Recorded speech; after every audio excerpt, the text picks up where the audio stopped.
کون سا case military court اور کون سا ATC میں جائے گا، یہ تفریق کیسے ہوگی؟ سپریم کورٹ سویلینز کے فوجی عدالتوں میں ٹرائل کے خلاف انٹرا کورٹ اپیل پر سماعت جسٹس امین الدین کی سربراہی میں 7 رکنی آئینی بینچ نے کی، جس دوران وزارت دفاع کے وکیل خواجہ حارث نے دلائل دیے۔ سماعت کے آغاز پر خواجہ حارث نے ملٹری ٹرائل کا عدم قرار دینے سے متعلق 5 رکنی بینچ کا فیصلہ پڑھ کر سنایا اور کہا کہ فیصلے کے مطابق تمام بنیادی حقوق ہیں جن کی وضاحت کر دی گئی ہے۔ اس پر جسٹس محمد علی مظہر نے کہا کہ بنیادی حقوق معطل ہونے کے لیے ایمرجنسی ہونا ضروری ہے، معاملہ مختلف ہے کہ ٹرائل ہو سکتا ہے یا نہیں ہو سکتا۔ جسٹس امین الدین نے کہا کہ بنیادی حقوق کا عدالتوں میں دفاع ہو سکتا ہے، صرف عملداری معطل ہوتی ہے، جبکہ جسٹس مسرت ہلالی نے ریمارکس دیے کہ موجودہ کیس میں ملزمان کو فوجی تحویل میں لیا گیا تو بنیادی حقوق معطل نہیں تھے، نہ ہی ایمرجنسی نافذ تھی۔ بعد ازاں عدالت نے سویلینز کے فوجی عدالتوں میں ٹرائل کے خلاف انٹرا کورٹ اپیلوں پر سماعت کل تک ملتوی کر دی۔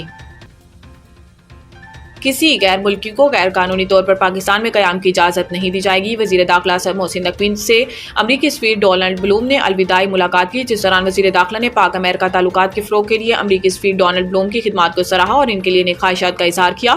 الوداعی ملاقات میں امریکی سفیر نے پاکستان میں حالیہ دہشت گردی کے واقعات کی مذمت کی۔ اس موقع پر محسن نقوی کا کہنا تھا کہ دہشت گردی ایک عالمی مسئلہ ہے، عالمی برادری کو مل کر دہشت گردی کے مکمل خاتمے کے لیے لاہ عمل بنانا ہوگا۔ محسن نقوی کا کہنا تھا کہ کسی بھی غیر قانونی طور پر غیر ملکی کو پاکستان میں رہنے کی اجازت نہیں دی جائے گی۔ امریکی سفیر ڈونلڈ بلوم نے کہا کہ پاکستان میں تعیناتی کے دوران تمام اداروں کا بھرپور تعاون حاصل رہا۔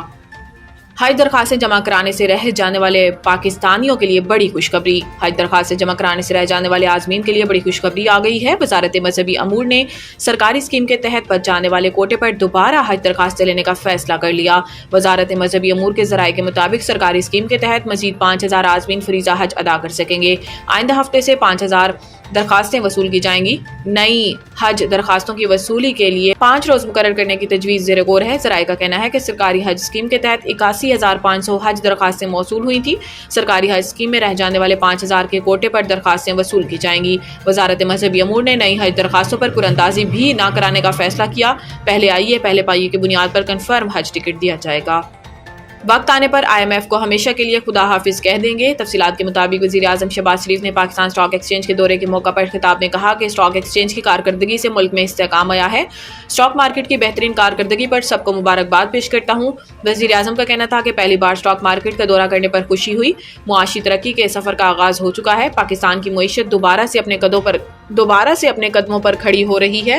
اب ہمیں گروتھ کی طرف بڑھنا ہے۔ انہوں نے کہا کہ آپ آئیں، بیٹھیں اور بتائیں کہ کس طرح معیشت کو اوپر لے کر جائیں۔ معاشی نمو کے لیے بہترین ٹیم ورک کی ضرورت ہے۔ کراچی روشنی کا شہر ہے، ایک زمانے میں اس کی روشنیاں ختم ہو چکی تھیں۔